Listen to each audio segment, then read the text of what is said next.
আসসালামু আলাইকুম গাইস, কেমন আছেন সবাই?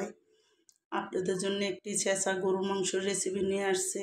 প্রথম দেখুন, আমি গরু মাংসটি সুন্দর করে ছোট ছোট করে কাটটা ধুয়া নিছি।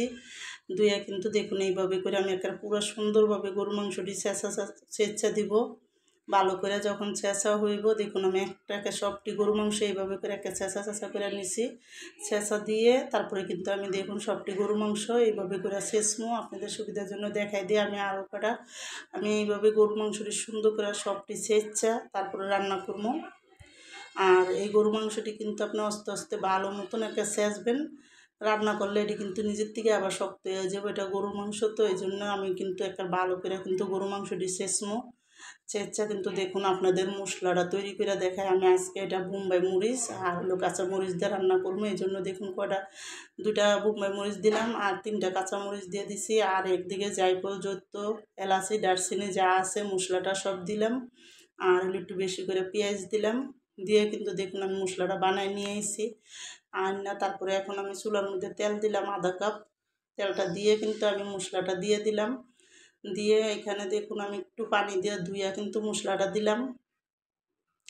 আর পানি দিয়ে দিয়ে এখন আমি আস্তে আস্তে কিন্তু সব মশলাটা দিমু যা যা দেওয়ার। এখন কিন্তু দেখুন আমি মশলাটা দিছি, দেওয়া হয়ে গেলে এখন আমি এখানে আদা রসুন বাটা দিয়ে দিলাম। পুরো 5 চামচের মতন হইব। আদা রসুন বাটা একটু বেশি দিতে হইল।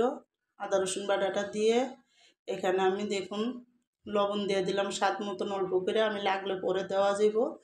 এখন অল্প করেই দিছি। আর হলো ধনিয়ার গুঁড়া দিলাম আমি এক চামচ বইরা একটু বেশি করে। ধনিয়ার গুঁড়াটা দিয়ে এখন আমি কিন্তু এখানে সাদা আর কালো দুটোটা গোলমরিচ মিলে 1 চামচ দিয়ে দিছি। দিয়ে কিন্তু এখানে আমি গরুর মাংসর যে মশলাটা আছে ওটাও আমি দিয়ে দিলাম একটু। এখানে অল্প করে দিয়ে দিছি। দিয়ে এখন মশলাটা আমি ভালো মতন কষাবো। এই মশলাটা সুন্দর মতন কষাইতে হইব যাতে কোনো কাঁচা মশলার গন্ধ না থাকে।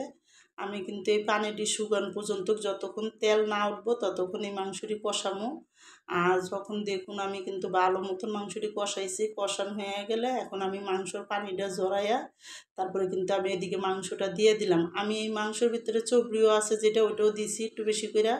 সব কিছু দিয়ে এখন আমি মাংসটা কিন্তু দেখুন মশলার সাথে ভালো করে কষানো। আর মশলার সাথে ভালো মতন কষাইয়া ভালো করে কিন্তু আমি আগে মশলাটা মিলাইয়া ডাইকা তারপরে এই মাংসটা যে পানি উঠবো এই পানি দিয়ে এই মশলাটা আমি ভালো করে কষামো আর রান্না করবো। আর আমার এই ছেঁচা গরুর মাংসর রেসিপিটা যাদের পছন্দ তারা লাইক সাবস্ক্রাইব দিয়েন প্লিজ। আপনারা আমার ভিডিওটা বেশি বেশি শেয়ার করে দিয়েন আর সবাই লাইক করে দিয়েন। আর সবাই যারা যারা দেখেন তাদের অনেক অনেক ধন্যবাদ। আর যারা না দেখেন তারাও প্লিজ আমার ভিডিওটা সাবস্ক্রাইব করে দিয়েন আর সবাই শেয়ার করে দিয়েন একটু বেশি বেশি। আর আপনারা সবাই যারা আমার ইউটিউবে ভিডিওটা দেখেন তারা আমার ফেসবুকে আজমিরি কুকিং চ্যানেলটা একটু দেখেন, সবাই সাবস্ক্রাইব করে দিয়েন সবাই। আর এখন দেখুন আমি কিন্তু সুন্দর মতন লাইরে এটাকে পুরো মাঝখানে কিন্তু আমি আরও একবার লাড়া দিছিলাম। দিয়ে এখন দেখুন আমার পানিটা কিন্তু পুরো শুকায় গেছে গা। শুকানোর পরে আমি কিন্তু এদিকে 1 কাপ টক দই দিয়ে দিলাম। আমি টক দইটা একটু পরে দিলাম কারণ টক দইটা দিয়ে এখন আমি মাংসটা আরেকবার ভালো করে কষামু। কারণ এই মাংসটা যদি টক দই দিয়ে না কষানো হয় তাহলে কিন্তু মাংসটা খাইতে মজা লাগে না। আর এই মাংসটা কিন্তু বেশি একটা পানি দিয়ে রান্না করতে হয় না, খালি কষানোর মাধ্যমে। এখন দেখুন আমি কিন্তু আবার এই টক দই দিয়ে কষানো আমার হয়ে গেছে আর সুন্দর মতন কিন্তু তেল উঠছে। এখন দেখুন আমি কিন্তু ভালো করে করছি আর আমার মাংসটাও কিন্তু অনেকখানি গলে গেছে। আমি এখানে অল্প পরিমাণ 1 কাপ পানি দিছি। আমি কিন্তু আর এখানে কোনো পানি দিব না, অল্প করে দিলাম কারণ এই পানিটার থেকেই আমি মাংসটা হয়ে যাব। আর একটু হালকা হালকা মানে করবো, আমি কষায় মাংসটা রান্না করে রাখবো। আর এখন দেখুন আমি পানিটা দিয়ে কিন্তু ভালো করে মশলাটি মিলাই দিছি। দিয়া আমি আরও অল্প একটু পানি এখানে দিলাম। দিয়ে কিন্তু দেখুন আমি 3টা বড় বড় কাঁচামরিচ দিলাম, একটা বোম্বাই মরিচ দিলাম আনাম, এটা শুধু গ্রামের জন্য দিছি। দিয়ে কিন্তু আমি এখানে একটু কেওড়া জল দিয়ে দিলাম, অল্প করে একটু কেওড়া জল দিব আমি, বেশি না অল্প একটু কেওড়া জলটা দিয়ে আমি এখানে কিন্তু অল্প করে একটু চিনি দিলাম আধা চামচের মতন। আর লগে এখানে আমি একটু গুঁড়া দুধ দিয়ে দিব। এই গুঁড়া দুধটা দিলে আর একটু চিনিটা দিলে মাংসটার স্বাদ আরও বেশি হয় আর মজা লাগবো, এই জন্য আমি দিলাম। আর এখন দেখুন সব ভালো করে মিলাইয়া আমি কিন্তু এই মাংসটা রান্না করবো। এখন যতক্ষণ মাংসটা ওদিকে রান্না হইতে থাকে এতক্ষণ কিন্তু আমি দেখুন এই মাংসটার জন্য পেঁয়াজ একটু দাগানি দেবো ঘি দিয়ে আর তেল দিয়া। আমি এখানে কটা পেঁয়াজ লইছি আর একটু ঘি নিছি, আর আমি সুন্দর করে কিন্তু এই দাগানিটা দিয়া দেখুন এখন আমি এই দাগানিটা এই মাংসের মধ্যে দিয়ে দেবো, কারণ আমার মাংসটা রান্না কিন্তু পুরো কমপ্লিট এখন।